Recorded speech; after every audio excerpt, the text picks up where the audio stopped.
kabaye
cyangwa ntago ndeba niba ikindi kubona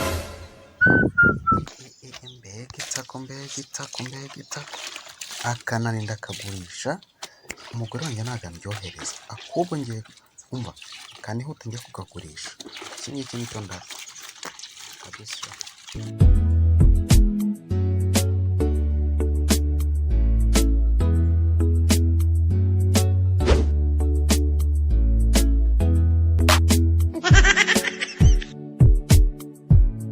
What?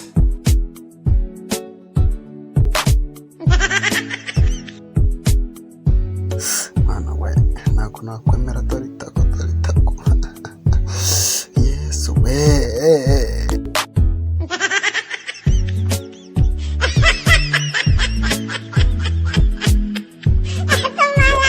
kabaye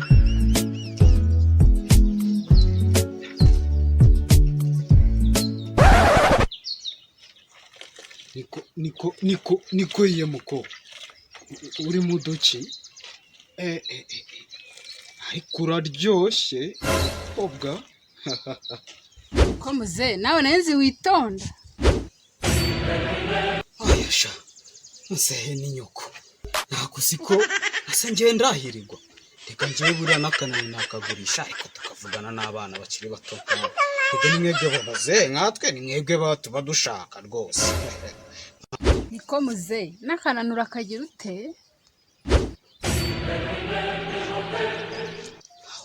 aho gusa nta kuntu twakwigenza nuko Yesu uri mwiza cyane.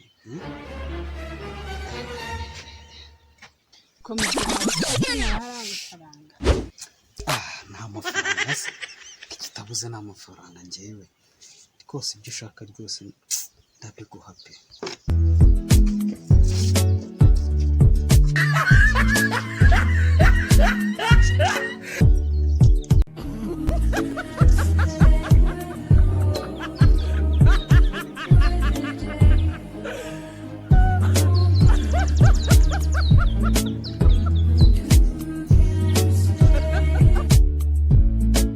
What?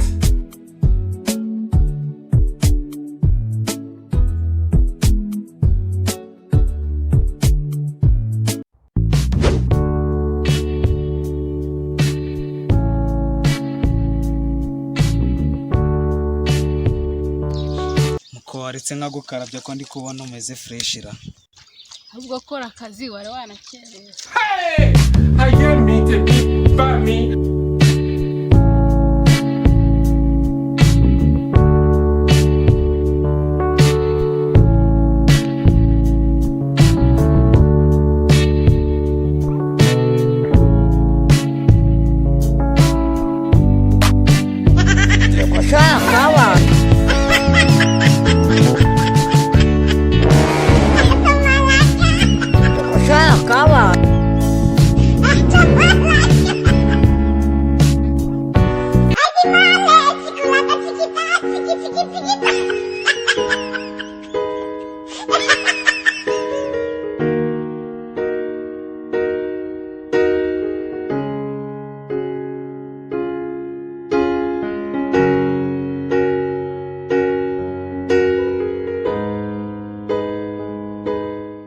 Ushaka wa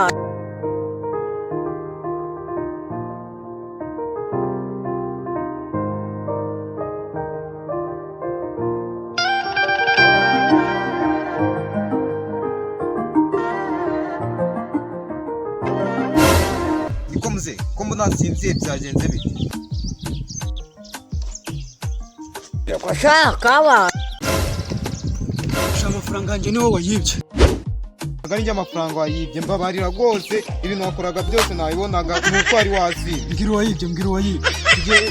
Ndamukwereka nyine kumukwereka nta kibazo.